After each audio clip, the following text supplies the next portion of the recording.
एक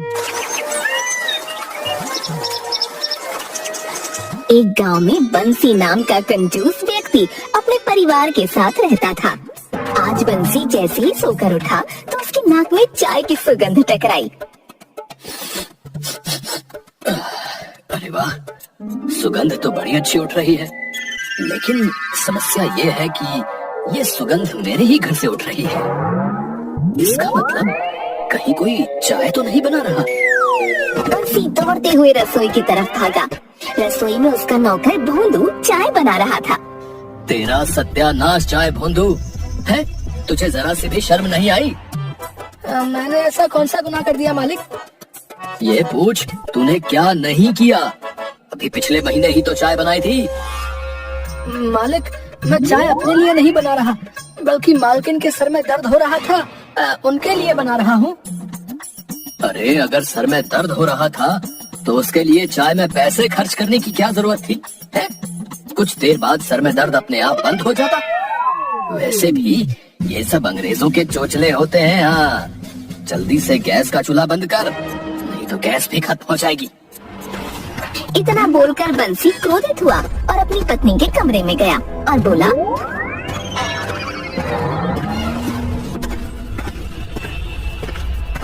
क्या तुमने ही भोंदू से चाय बनवाई थी? हैं?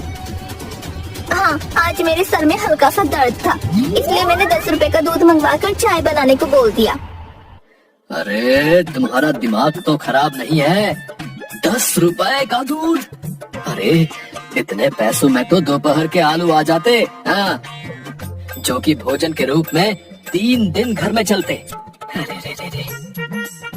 3 दिन क्यों चलते? 10 रुपए के आलू महीने भर चलते। पता नहीं कौन सा ऐसा मनहूस दिन था जब मेरा ब्याह तुम्हारे जैसे कंजूस मक्खी चूस आदमी के साथ हुआ। अरे बाप की कमाई हुई दौलत कहाँ ले जाओगे? मर जाओगे किसी दिन, सब यही रखा रह जाएगा। वाह वाह वाह वाह। पहले के जमाने में पत्नियां अपने पति की लंबी उम्र के लिए व्रत रखती थी, और आजकल की पत्नियों को देखो, पति के मुंह पर ही बोल रही है कि मर जाओगे। अरे ये बोलते हुए तुम्हारी जुबान नहीं जली है? वैसे अच्छा ही हुआ तुम्हारी जुबान नहीं जली, वरना उसके इलाज में भी मेरे ही पैसे खर्च हो जाते। तुमसे तो बात करना ही बेकार है। 1 महीने बाद चाय की तलब लग रही थी, तुमने उस पर भी घर में हंगामा कर दिया। इतना बोलकर बंसी की पत्नी क्रोधित होते हुए घर से बाहर चली गई।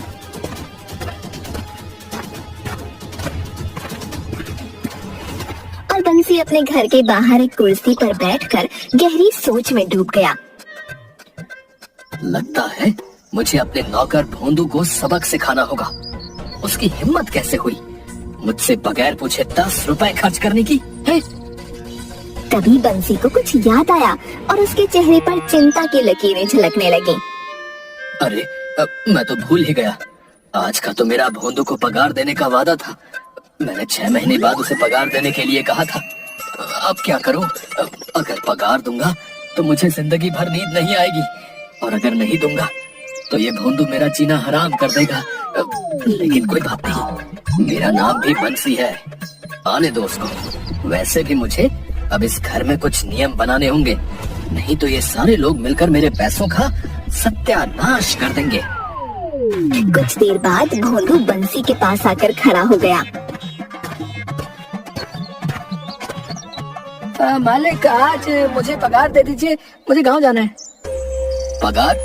कैसी पगार? मालिक, 6 महीने पहले आपने ही तो कहा था कि आज से तुझे पगार 6 महीने के बाद मिला करेगी। मैंने पूरे 6 महीने तक आपसे कुछ भी नहीं मांगा।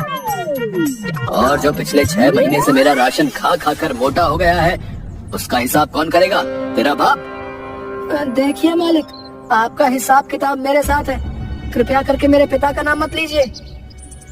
बोल तो ऐसे रहा है जैसे पता नहीं तेरे पिता किसी गांव के कितने बड़े जमींदार हैं।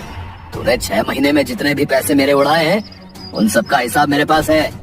अगर मैं वो हिसाब तुझे गिना दूं ना, तो मेरे उल्टे तेरी तरफ से पैसे निकलेंगे। हाँ, जा यहाँ से, अभी कोई पगार वगार नहीं मिलने वाली। चल, ये तो अन्याय है। मैं तो आपके घर में कुत्ते की तरह दिन रात गुलामी करो, ऊपर से 1 टाइम का भोजन, और भोजन में क्या, कभी प्याज और रोटी, और कभी कभी तो वो भी नहीं। अरे तुझे क्या लगता है प्याज सस्ती आती है, हैं? वो जमाने लद गए जब प्याज सस्ती आती थी। आज के जमाने में प्याज के ऊपर सरकार ने कितना टैक्स लगा रखा है पता भी है तुझे कुछ? और आटा, जब मैं छोटा था तब आटा 1 रुपए किलो आया करता था और आज आटे के भाव आसमान छूने लगे हैं।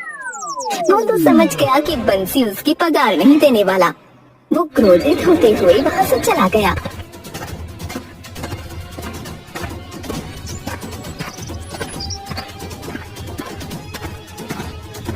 बंसी अपने कमरे में आकर बैठ गया। तभी उसकी पत्नी आकर उससे बोली, आपको नौकरों पर इस तरह से अन्याय नहीं करना चाहिए। ईश्वर से थोड़ा डरिए। कहीं ईश्वर आपसे नाराज हो गया तो क्या होगा आपका? आपने कभी सोचा है? अरे ईश्वर बहुत ज्यादा खर्चीले लोगों से नाराज होता है। साफ साफ बोलो, तुम क्या कहना चाहती हो? आपको भोंदू को पगार दे देनी चाहिए। वो बेचारा गरीब है। सोचिए तो कितना मजबूर होगा कि वो तुम्हारे जैसे कंजूस मक्खी चूस सेठ के यहाँ नौकरी कर रहा है, जो कंजूसी में 6-6 महीने नहाता भी नहीं, ये सोच के कि कहीं पानी खर्च हो जाएगा। बस करो, बहुत हो गया। अब तुम मुझे गुस्सा दिला रही हो। तुम भोंदू की हिमायत ले रही हो या मुझे अपमानित कर रही हो? अरे अपमानित तो उसे किया जाता है ना जिसका कोई सम्मान हो। सम्मान तो तुम्हारे पिता का था, तुम्हारा नहीं।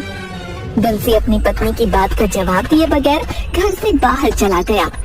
इधर बंसी का नौकर भोंदू मुंह लटकाए बैठा था कि तभी उसे गांव का मुखिया मिल गया।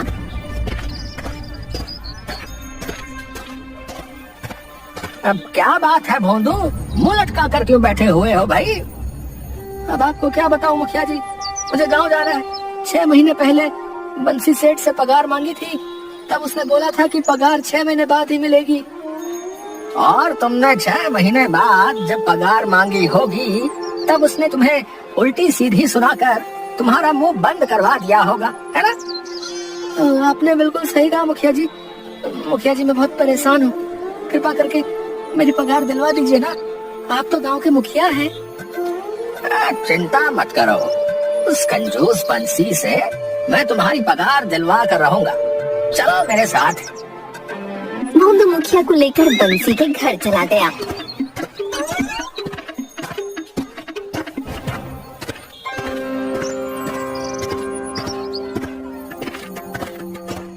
मुखिया बंसी के घर पर कदम रखने ही वाला था कि तभी बंसी बोला, अपने कदम बाहर ही रख लो मुखिया जी।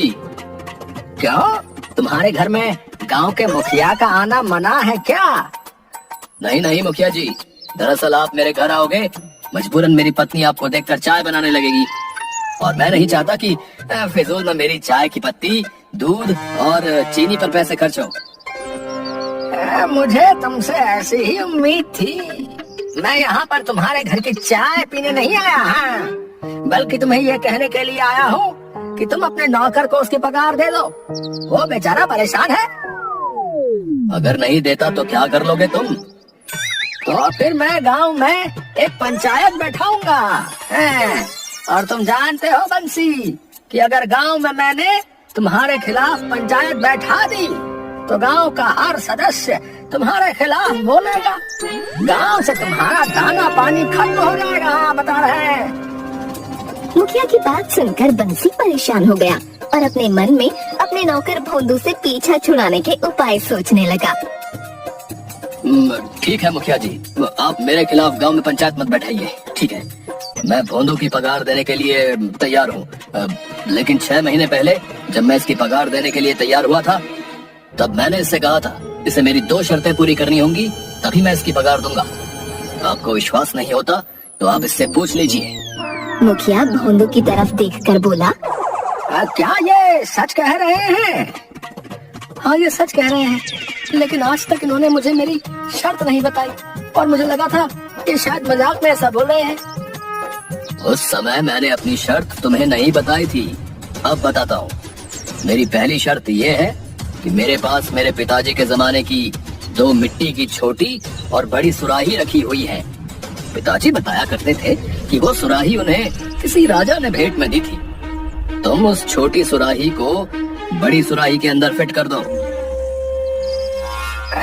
अजीबो गरीब शर्त है भैया ये तो। और मेरी दूसरी शर्त ये है कि आजकल सर्दी का मौसम पड़ रहा है। मेरे झोपड़ी वाले गोदाम में चावल की बोरी गीली हो गई है। तुम उन चावल की बोरियों को धूप में सुखा दो, लेकिन ध्यान रखना चावल की एक भी बोरी मेरी झोपड़ी से बाहर नहीं जानी चाहिए। तुम इस कार्य को करने के लिए जितना समय चाहे उतना समय ले सकते हो।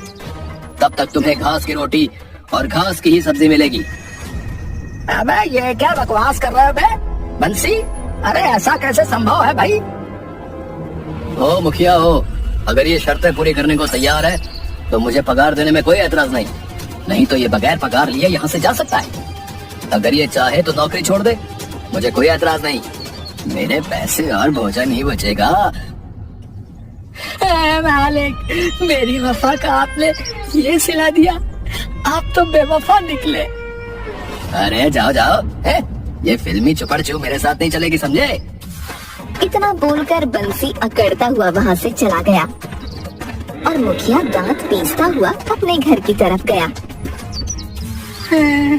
अब मैं क्या करूं? जब तक मुझे मेरी पगार नहीं मिल जाती तब तक तो मुझे बंसी के घर पर ही रहना होगा।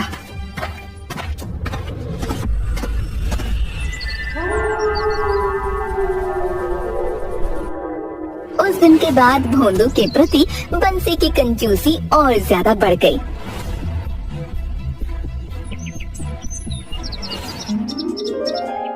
एक दिन बंसी की पत्नी ने भोंदू के लिए जैसे ही भोजन की थाली तैयार की,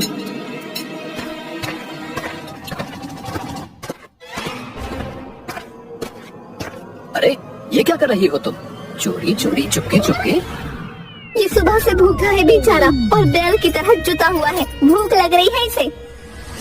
मैंने क्या मना किया है कि तुम इसे भोजन मत दो, लेकिन मेरी शर्त ये भी थी कि अब से इसे घास की रोटी और घास की ही सब्जी खानी पड़ेगी।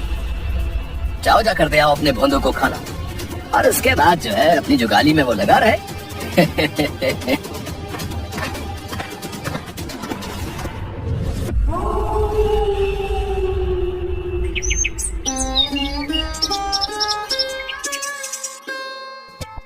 भोंदू, अरे भोंदू, अरे कहाँ मर गया रे तू भोंदू? आया मालिक।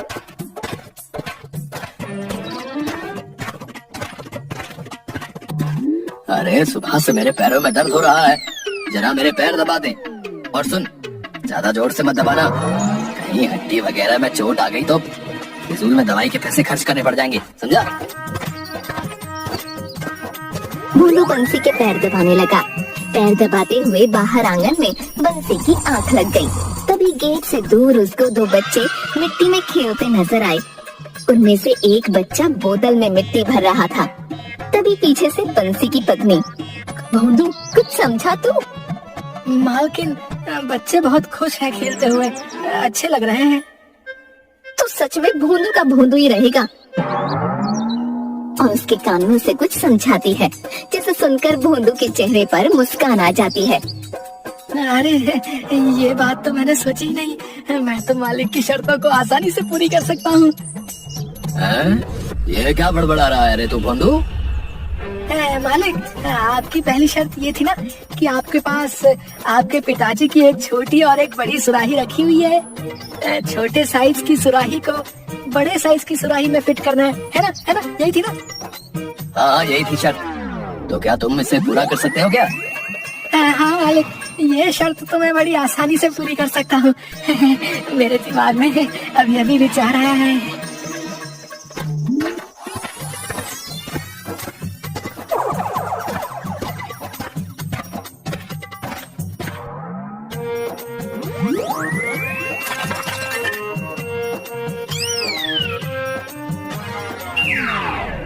देखिए मालिक, आपकी पहली शर्त मैंने पूरी कर दी। किस तरह से मैंने छोटी सुराही को बड़ी सुराही में फिट कर दिया, देखिए। अरे तेरा सत्यानाश चाहे रे भोंदू। ये क्या किया तूने रे? कितना भारी नुकसान कर दिया मेरा। भोंदू बेवकूफी भरे अंदाज में बोला, मालिक, आपने ही तो कहा था छोटी सुराही को बड़ी सुराही में फिट करना है, तो मैंने कर दिया। ये सुनकर कंजूस बंसी सेठ का सर चकराने लगा। तभी भोंदू फिर से बोला, मालिक, मैं आपकी दूसरी शर्त भी पूरी कर सकता हूँ। अभी अभी मेरे मन में ना विचार आया है। हाँ। क्या तू चावल की बोरियों को बगैर झोपड़ी से बाहर निकाले उन्हें सुखा सकता है क्या? हाँ मालिक, बिल्कुल सुखा सकता हूँ। हाँ। इतना बोलकर भोंदू झोपड़ी की ओर गया।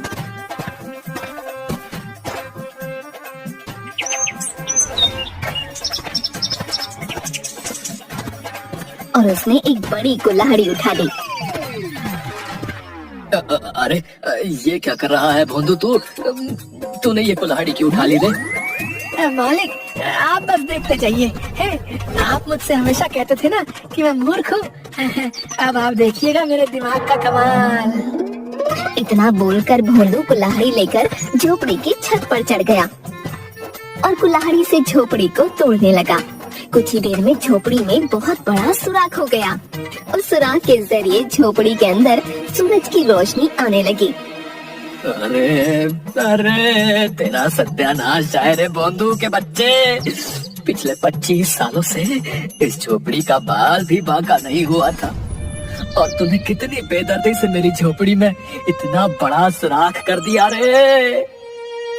ये क्या मालिक, आप मेरे दिमाग की तारीफ करने की बजाय मुझे भला बुरा बोल रहे हैं। आप तीसरी शर्त भी रख दीजिए, मैं तो वो भी पूरी करने को तैयार हूँ। हाँ। भोंदू की बात सुनकर बंसी का सर बुरी तरह से चकराने लगा। वो हाथ जोड़ता हुआ भोंदू से बोला, उसकी कोई जरूरत नहीं है भोंदू। भाई मैं तेरे जो है हाथ जोड़ता हूँ यार, तू नीचे उतर। इससे पहले कि तू मेरे सारे घर का सत्यानाश कर दे, ये ले तू अपनी पगार ले और तू अपने घर हुआ जा। बंसी की बात सुनकर भोंदू नीचे आ गया और पगार लेकर वहाँ से चला गया। और बंसी सर पकड़कर घर पर कुर्सी पर बैठ गया और बंसी की पत्नी भोंदू को जाते हुए कहती है, बाय बाय भोंदू, सब काम अच्छे से निपटा कर जल्दी आना।